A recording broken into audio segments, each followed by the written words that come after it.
ANM, ये ANM क्या होता है? तो ध्यान देना, एएनएम का एक कोर्स है जो मेडिकल कोर्स के अंदर ही आता है। और ये जो एएनएम कोर्स है इसका पूरा नाम होता है एक्सिलरी नर्स मिडवाइफरी। इस कोर्स को हम डिप्लोमा के अंदर काउंट करते हैं और जनरली ये कराया जाता है स्कूल ऑफ नर्सिंग प्रोग्राम के अंदर। नर्सिंग के अंदर ही इस कोर्स को ऐड किया गया है और इसका नाम भी नर्स से जुड़ा है, एक्सिलरी नर्स। तो ध्यान देना, ये भी एक नर्स ही होती है। कोर्स का ड्यूरेशन की अगर मैं बात करूँ तो 2 साल का ये कोर्स होता है। 2 क्लासें होती है, फर्स्ट ईयर और सेकेंड ईयर, 2 क्लासों को पास करना होता है। और एलिजिबल क्राइटेरिया कौन इसको कर सकता है? तो कम से कम जिसकी एज 17 साल हो और ज़्यादा से ज़्यादा 35 साल, वो बंदे एडमिशन ले सकते हैं। उसका एडमिशन क्राइटेरिया होता है 10+2, हाई सेकेंडरी पास होना चाहिए, इंटर क्लास पास होना चाहिए। और मोस्टली प्रेफरेंस मिलता है उनको जो 12th क्लास पास होते हैं। अगर आपके 12th में 45 से 50% आए हैं तो बहुत सारे इंस्टीट्यूट होते हैं वो भी आपको रिकमेंडेड कर लेते हैं और एडमिशन दे देते हैं। अगर मैं क्यूरिकुलम की बात करूं तो जो एएनएम का सिलेबस है वो इंडियन नर्सिंग काउंसिल और स्टेट नर्सिंग काउंसिल के द्वारा डिसाइड किया जाता है। इस कोर्स के अंदर आपके नर्सिंग फाउंडेशन रहता है। नर्सिंग फाउंडेशन में जनरली बेसिक केयर आपको कैसे देना चाहिए, हेल्थ प्रमोशन के कॉन्सेप्ट होते हैं, हेल्थ की एजुकेशन कैसे देना चाहिए, ये कॉन्सेप्ट होते हैं। अगर एनाटॉमी फिजियोलॉजी की मैं बात करूं तो इसमें आपको ह्यूमन बॉडी के स्ट्रक्चर और उनके फंक्शन के बारे में बताया जाता है।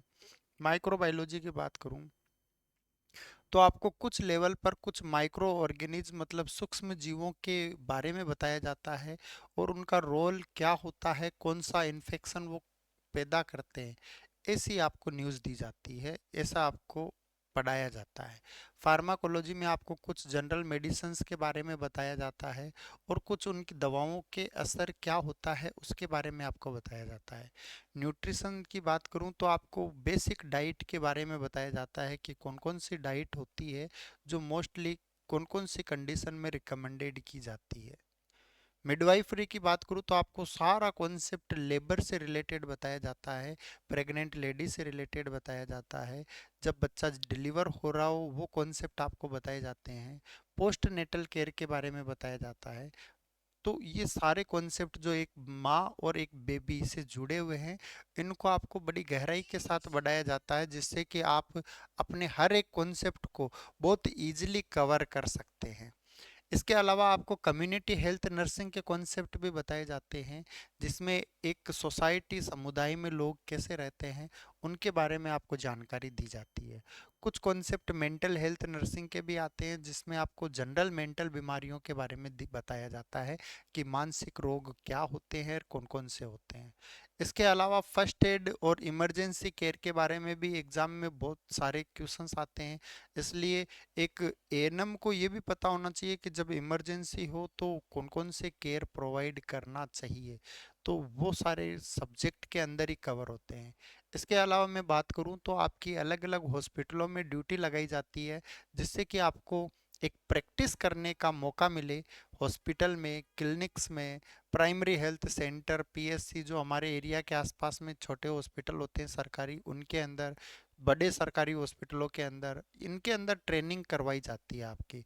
उन ट्रेनिंग के अंदर आपको बहुत सारे काम सिखाए जाते हैं जैसे दवा देना, बच्चे को इम्यूनाइजेशन कराना, बच्चे का इम्यूनाइजेशन स्टेटस चेक करना, ये सारी चीज़ें बताई जाती है।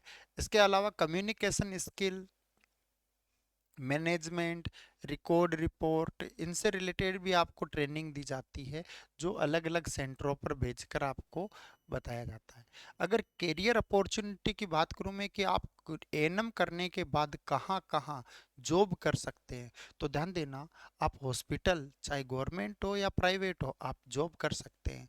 आप primary health centre, community health centre और बहुत सारे एनजीओ चलते हैं, नॉन गवर्नमेंटल ऑर्गेनाइजेशन, जहाँ पर बहुत सारे हेल्थ केयर प्रोजेक्ट चलते हैं, तो उनके अंदर भी आप काम कर सकते हैं। अगर आप मैटरनिटी क्लिनिक ज्वाइन करते हैं तो वो भी कर सकते हैं जहाँ बच्चे डिलीवर करवाए जाते हैं, हेल्थ केयर सेंटर होते हैं।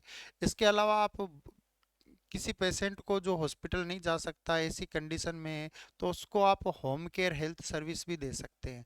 होम केयर भी बोलते हैं और हम होम हेल्थ केयर भी बोलते हैं। इसके अलावा पब्लिक हेल्थ केयर सर्विस भी देते हैं। ओल्ड एज होम होते हैं जहाँ पर हॉस्पाइस केयर देते हैं ऐसे पेशेंट जो ठीक नहीं हो सकते, उन पेशेंटों को भी आप ट्रीट कर सकते हैं, आप उनको भी केयर प्रोवाइड कर सकते हैं। इसके अलावा आप अपनी डिग्री को बढ़ा सकते हैं। जैसे आपने अगर एएनएम किया है और अगर आपका कल को जीएनएम करने का मन होता है, तो आप डायरेक्ट जीएनएम के सेकेंड ईयर में एडमिशन ले सकते हैं। जीएनएम करके आप बीएससी नर्सिंग कर सकते हैं और बीएससी नर्सिंग करके आप जीएनएम और एएनएम दोनों को पढ़ा सकते हैं। इसके अलावा मैं अगर आपकी सैलरी की बात करूं कि एएनएम करने के बाद आपकी सैलरी कहाँ से स्टार्ट होती है, तो ध्यान देना, एएनएम करने के बाद आपको कम से कम मैं बात करूं तो 12,000 से 20,000 रुपये पर मंथ कोई भी ऑर्गेनाइजेशन दे देता है आपको। अगर आप हॉस्पिटल ज्वाइन करते हो तब भी आपको 12,000 से 20,000 एरिया के अनुसार मिलता है। जैसे मैं आपको बात करूं तो आप कहीं ऐसे एरिया में ड्यूटी करते हैं जहां पर नर्सों की संख्या ज़्यादा होती है, तो आपको वहां पर 12,000 मिलते हैं। पर जहां पर नर्सें और नर्सों की संख्या कम होती है, वहाँ पर नर्स की डिमांड ज़्यादा होती है, तो वहाँ पर आपको ज़्यादा अच्छी सैलरी रिकमेंडेड होती है। और अगर आप गवर्नमेंट जैसे यूपी ट्रिपल एससी जैसी वैकेंसियों को क्रैक करते हैं, बीएसटीसी वाली वैकेंसियों को क्रैक करते हैं, एम्स जैसी वैकेंसियों को क्रैक करते हैं, तो वहाँ पर आपको 45 से 60,000 रुपये मंथली सैलरी मिल जाती है। अगर एडमिशन की प्रोसेस की मैं बात करूँ तो इसके लिए एंट्रेंस एग्ज़ाम इंस्टीट्यूट की तरफ से ही कंडक्ट करवाया जाता है। आप वो एग्ज़ाम देकर तुरंत एडमिशन ले सकते हैं। बहुत बार ऐसा होता है कि जब एडमिशन लेने वालों की संख्या ज़्यादा हो तो वहाँ पर मेरिट बेस एडमिशन भी रख दिया जाता है कि एक टेस्ट करवाया, उस टेस्ट में जितने भी बच्चे बेस्ट परफॉर्मर के रूप में आए तो उनका सिलेक्शन ले लिया। इसके अलावा कुछ काउंसलिंग भी होती है, आपकी डायरेक्ट आपका इंटरव्यू करके, आपके साथ बात करके वैसे ही आपको एडमिशन दिया जा सकता है। और अगर जैसे आपको फ्यूचर में आगे और ग्रोथ करना है तो आपके पास में बहुत सारी अपॉर्चुनिटी होती है, जो मैंने अभी बताया था आपको कि आप जीएनएम भी कर सकते हैं, बीएससी भी कर सकते हैं, पोस्ट बेसिक कर सकते हैं, मास्टर नर्सिंग कर सकते हैं। तो ऐसा नहीं है कि एएनएम करने के बाद आपकी कोई ग्रोथ नहीं होगी, आप बहुत इजीली आगे ग्रोथ करके बढ़ सकते हैं। और अगर फिर भी आपको कुछ इशू इशू लगता है और आपके एडमिशन में कोई दिक्कत आती है, तो आप हमारी हेल्थ टीम से बात कर सकते हैं। वो आपकी बिल्कुल इनमें मदद करेगी और आपके एडमिशन में सपोर्ट करेगी। हमारा नंबर, कॉन्टेक्ट नंबर है वो नीचे बॉटम पे लिखा है, आप इन पर कॉल करके हमें इंफॉर्मेशन दे सकते हैं। तो हमसे जितना हो पाएगा हम आपकी उतनी मदद ज़रूर करेंगे। और वीडियो को अपने दोस्तों के संग शेयर करना कतई ना भूलिएगा। अपने दोस्तों के संग भी वीडियो को शेयर करके उनको भी इंफॉर्मेशन आप प्रोवाइड कर सकते हैं। Thank you. Love you.